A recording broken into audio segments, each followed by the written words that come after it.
Greetings, my name is Monty Martin. And I'm Kelly McLaughlin. And we are the Dungeon Dudes. Welcome to our channel where we cover everything D&D, including advice for players and guides for DMs. We upload new videos on Tuesdays and Thursdays, so please subscribe to our channel so that you never miss an episode. If you've been playing D&D for a little while, you might have noticed something of a perception problem hiding around many game tables. Many DMs may not be rolling high enough to see this problem growing in 5th edition Dungeons & Dragons. So today we're hoping to roll high on our perception and take an action to investigate these problems and use some of our insight to determine how to better use these skills at your table. The perception skill is a very popular and potent skill in D&D 5e.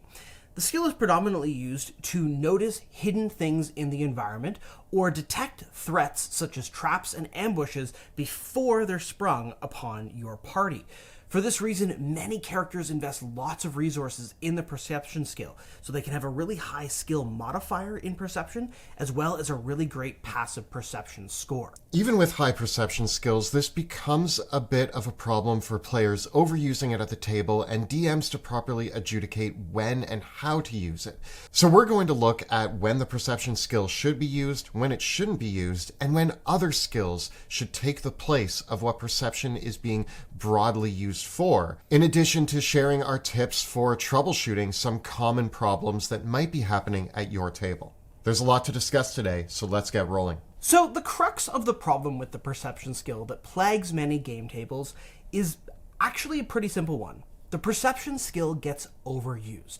It's worse because it goes both ways. Players might ask the Dungeon Master to make far more perception checks than is necessary, and on the opposite side of the screen, the Dungeon Master can be asking the players to be making way too many perception checks in situations where it's just not necessary to call for one. It's even possible that you've noticed in a lot of the pre-written modules and books released for 5th edition, the perception skill is mentioned, I would say, more than almost any other skill. And so this hasn't helped the situation by trying to tell everybody that, well, perception is the skill that you're going to use for almost any instance when a player character might be looking to gain additional information about their environment. This is made even more difficult because it's become harder to determine for a Dungeon Master when they should ask for a perception check or when they should just give the information readily to the players. As the Dungeon Master, it's important to note that you are the eyes and ears of your party. No matter the situation, you are the one describing it to your players. You have to give them the details on the environment, usually including all of their senses, what they feel, hear, see, touch, maybe even taste.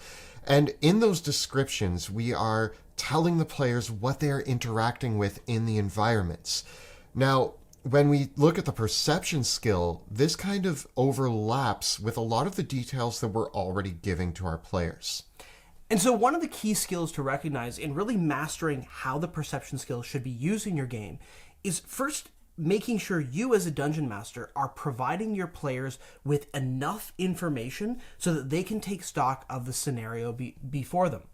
As a general rule of thumb, whenever I describe the environment, I like to make sure that I'm hitting all 5 of the senses whenever I possibly can, at least giving the players some details on what they see, what they hear, and what they can smell and what they can touch. And really making sure that I'm giving a vivid description of the environment that they see before them, including hitting on all the things that they might want to interact with in the environment. It can be a challenge at first, especially if you're a new Dungeon Master, to do this in a way that doesn't make everything seem obvious. Because remember, as a Dungeon Master, anything that you say to your players can be read to them as being important or being a clue. So one of the really good ways to create an immersive feeling at your game table while providing your players with the information they need to make a decision, while not making it obvious what they're supposed to do in the environment, is to just make sure that you sprinkle in a couple extra colorful details. It makes the world more vivid, makes it come to life, and kind of sandwiches in the important information with the flavor text as well. And so myself, I generally err on the side of providing my players with more open information and not really asking them to make any sort of perception checks when they first enter into a new area or space. When the players do enter a new area, you as the Dungeon Master might lay the scene before them, and then the players might ask you questions about the environment. This is not the time for a perception check. They might be asking for additional information that needs to fill out the environment for them so that they can make educated decisions on what they're going to do next. If you've described 3 doors, they might ask, well, what do the doors look like? Is there a difference between the 3 of them? This isn't a time for a perception roll. This is a time for you as a Dungeon Master to lean into the descriptions and give them more information. A lot of times when your players think they might need to make a perception roll, they're actually just asking for more information of the immediate environment. As your players explore the environment and take what you've given as a description as a prompt for their actions, when would we not want to then ask them for a perception check? So first of all, I think if your players are describing the exact circumstances under which they would uncover additional information, we shouldn't ask for a perception roll.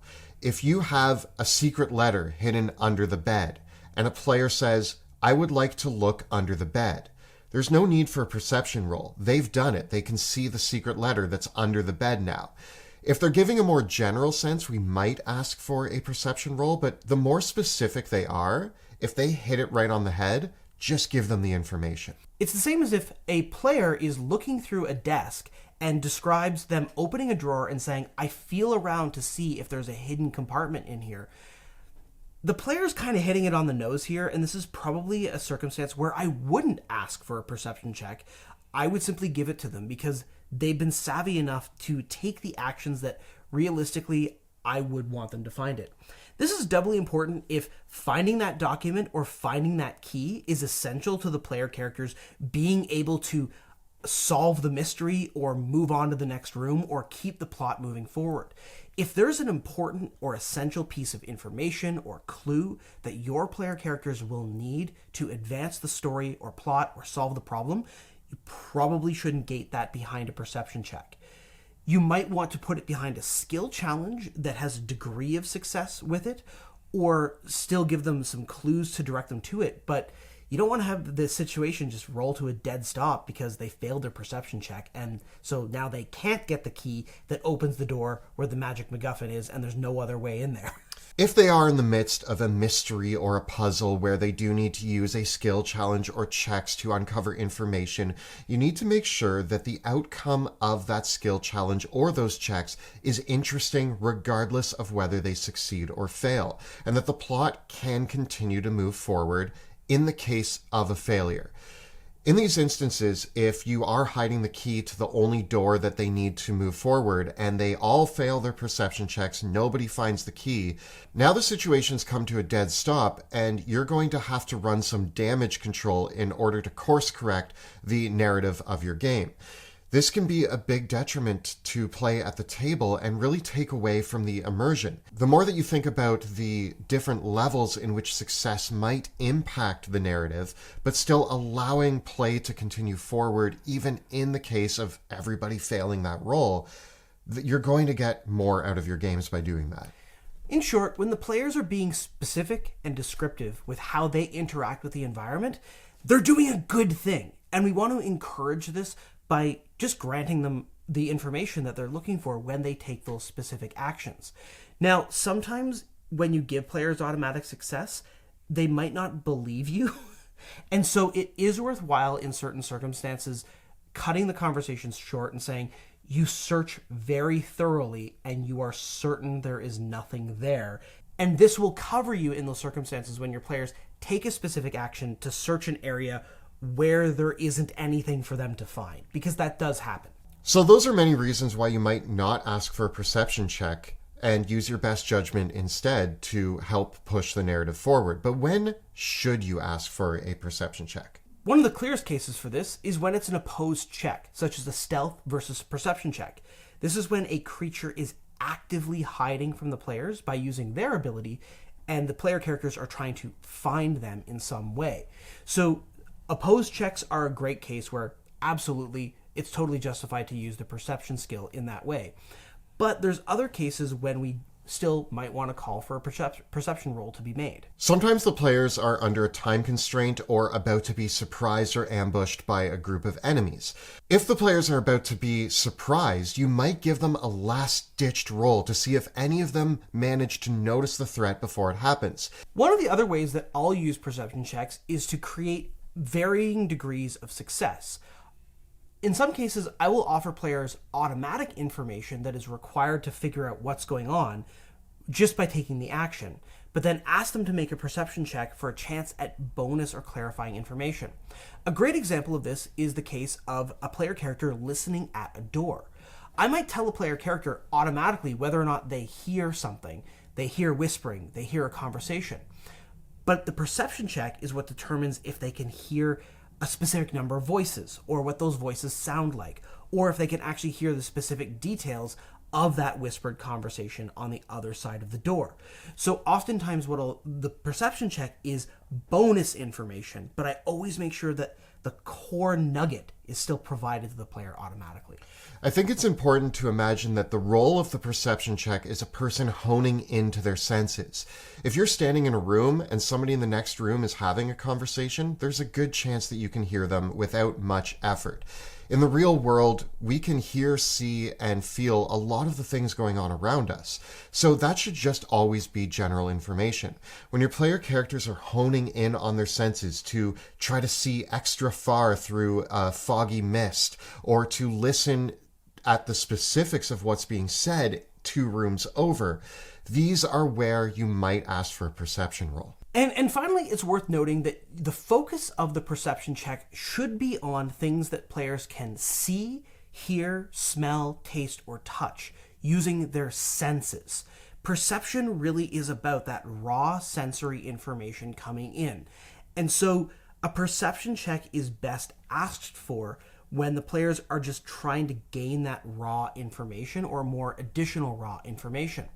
If they're trying to use perception as a way to get a hint or draw conclusions because they're not able to make sense of the information themselves, that's where we might want to start thinking about the other skills that we can bring in.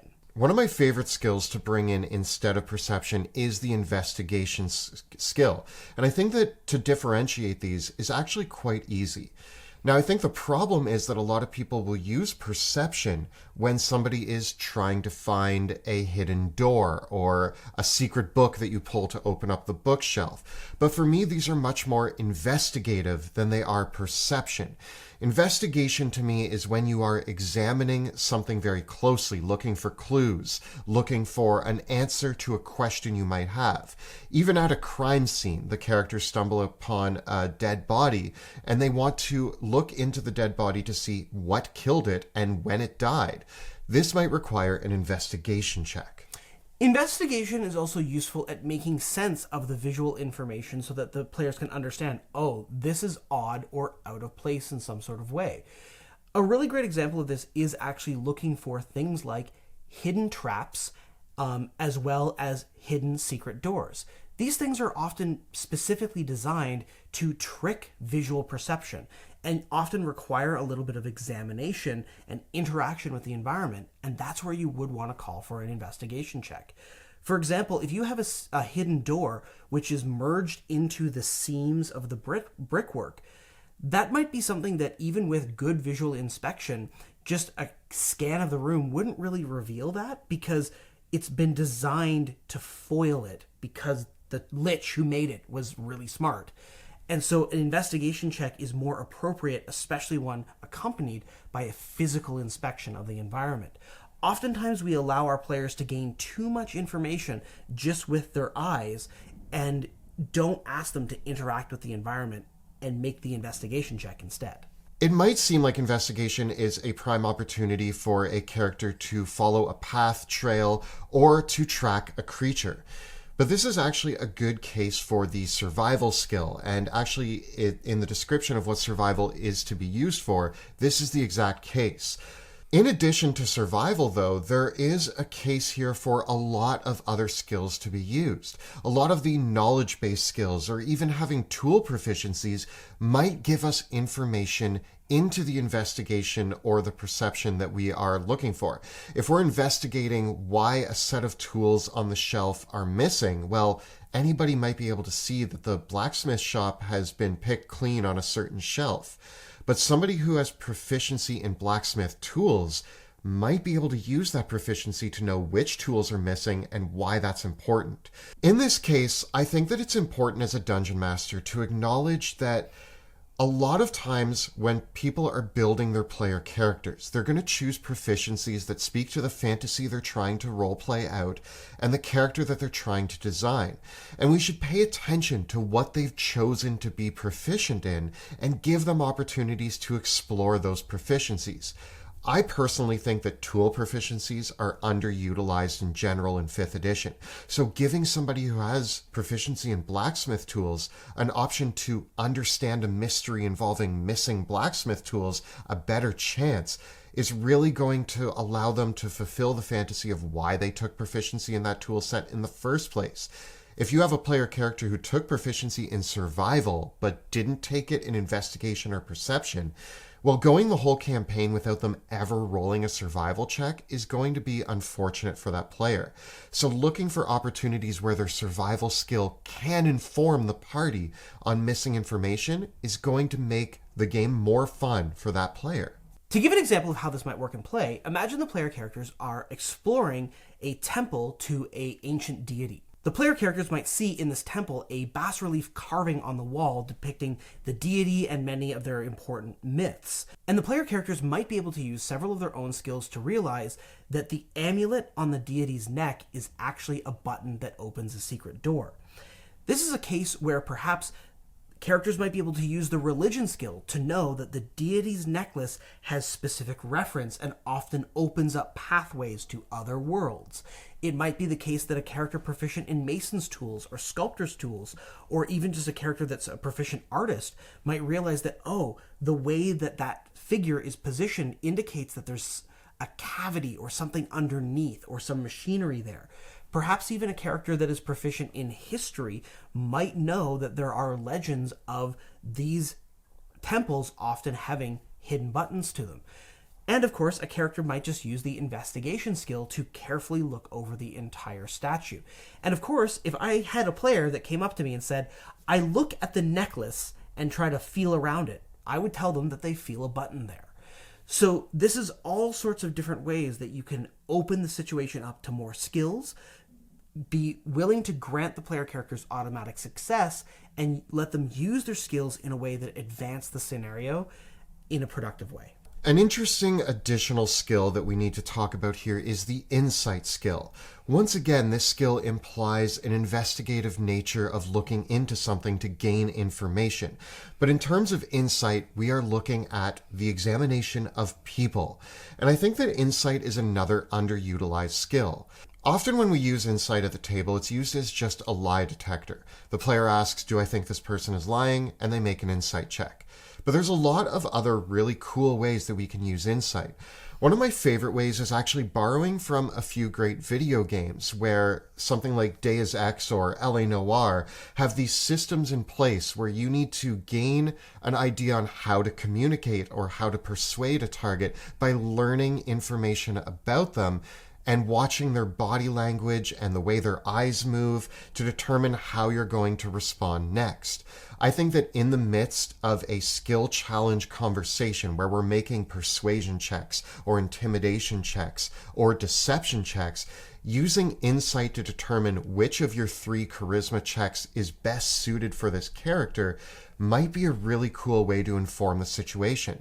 If you are watching the body language of a person who is hiding something, and you see that they are maybe timid or scared, you might be able to roll an insight check to learn that perhaps intimidation is going to work really well on this character because they're already afraid of you. Or you might learn that flattery is going to get a lot out of this character because they're so full of themselves. So I think that insight being used to imply how to move forward in a social situation can actually turn a social encounter into a bit more of a skill challenge or something that's much more exciting at the table and uses the insight skill to a much higher degree. In short, my general principle is that I try to use the perception skill sparingly, and when I do, it's used to provide the player characters with more information about what they see, hear, touch, smell, or otherwise experience. I ask them to use other skills to help them draw conclusions. The perception skill is limited by the perceptions of the body's senses. And so the other skills get brought in as a way of giving the players more context and information about how to interpret those clues of what they see and hear. Using perception alongside the other skills is a really balanced approach that helps the perception skill from becoming OP, basically. So now that we're using a lot more skills, let's actually hone in on some of the problematic behavior that has developed with perception and how we might alleviate that at our table. When we're troubleshooting problems with perception, one of the first things that we need to look at is this use of language at the table. It's become quite normal now for a player character to say, I would like to roll perception on the room. The classic, I perception the room, is not really what we're hoping for in our games of D&D. Players say this because they want more information about their environment. And when you have a player character that prompts themselves to make a perception check, they might even be picking up their dice and rolling it. Stop them and ask them what specific actions they want to take and what specifically in the environment that they want to examine or get more information about. Don't just let them use the perception skill to be an info dump on everything they can possibly see and hear. The perception skill is not like a super sense. It's not like detective vision from video games, and it's certainly not like omnipotence, even if a player character has a high modifier. And it's perfectly within your rights as a dungeon master to say that a character standing on the opposite side of the room is not going to be able to find the key that is taped to the bottom of a drawer inside a desk, no matter how high their perception skill modifier might be. The next problem that we're going to come to is metagaming low rolls. This is often a problem that is connected to earlier problems we talked about, which is hiding vital information behind skill checks. And when those skill checks fail, with a low roll, sometimes the game comes to a dead halt. But also when we look at instances like insight, for example, if a character is just using this as a lie detector and they low roll to determine if they think this person's lying, that doesn't really help them determine if they're lying or not. They basically have asked, is this person lying? Oh, I rolled a 2. The DM says, no, they're not. And the player still thinks that they're lying. So this doesn't actually solve anything. The best way to alleviate metagaming low rolls is to have the variations on success baked in. Giving the vital information to your party as they use their skills is going to be important. This way, the low rolls don't really stop them from moving forward. What a high roll does is adds additional information and heightens the success. If metagaming becomes a major issue at your table, you may want to even make the rolls in secret and ask your players what their modifiers are. This isn't our favorite thing to do at the table, but sometimes if this is becoming a major problem, it is one of the ways to solve it. Another problem that happens around metagaming low rolls is what we might call the perception dogpile. This is when one player character asks to investigate something or make a perception check. They roll the dice, they roll a 2 or a 3, and every other player at the table sees, oh, they rolled a 2 or 3, so every other player at the table now attempts to do the exact same action, which is basically the party giving themselves a whole bunch of additional checks to find something or locate something or get some sort of information. I will say that if you follow a lot of the advice that we talked about earlier, this issue tends to sort of go away, because what starts to happen is the player characters will go into a room and you can go around the table and ask each player what they want to investigate or look at or search around with, and they'll all take turns and do their own thing, and then it'll all come back around together. Oftentimes what I will do, if this is a circumstance where it is narratively justified that all the players would be able to participate in examining a room or looking around for something, is I'll turn it into an impromptu skill challenge. If there's 5 players that are all going to roll the check, well, the number of successful checks determines how much information they all get. So this represents the party working together to find something, because that's really what's happening when the perception dogpile happens. It's a bunch of people being like, all right, gang, split up and let's find the clues. And that's actually a cool scene, so make it the cool scene that it should be. You can also alleviate this by adding time pressure. Sometimes there's just not enough time for everybody to make a perception check. If they're in the midst of a time pressure situation and one player character explains that they would like to look for something or investigate something, having them make a perception check and seeing if they succeed or fail allows you in this time-sensitive scenario to say no to any other players who then want to dogpile in. Perhaps they're being chased by the guards and they're trying to look for a quick escape.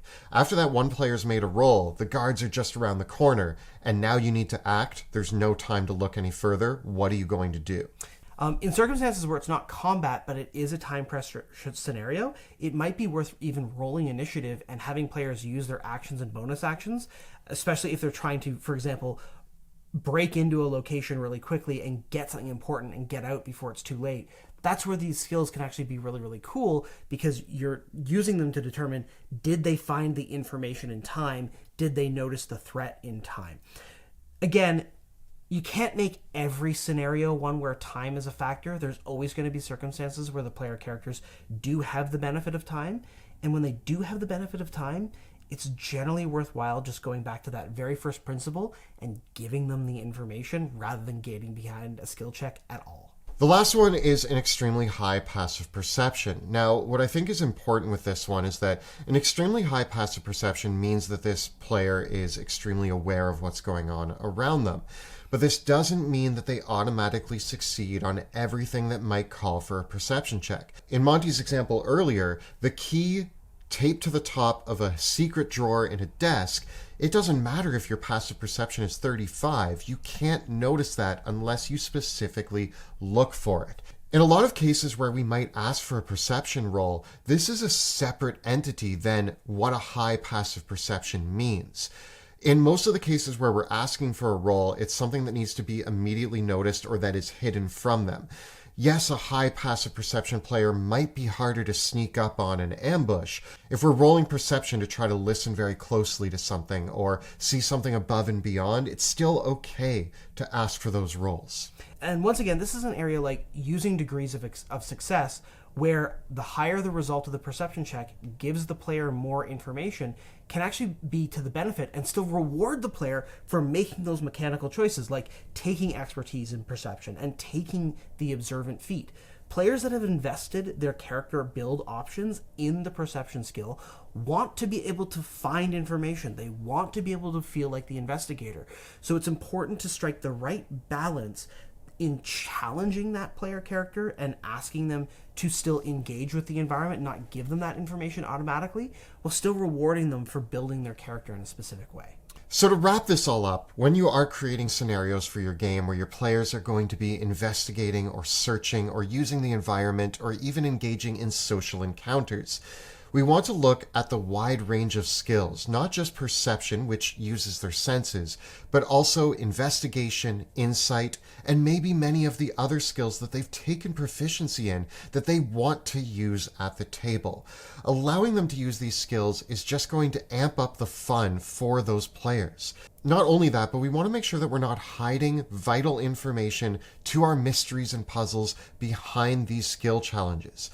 We can use a gradient of what success might mean and explore the variety of different skills that can give that extra information to our players to help amplify the game.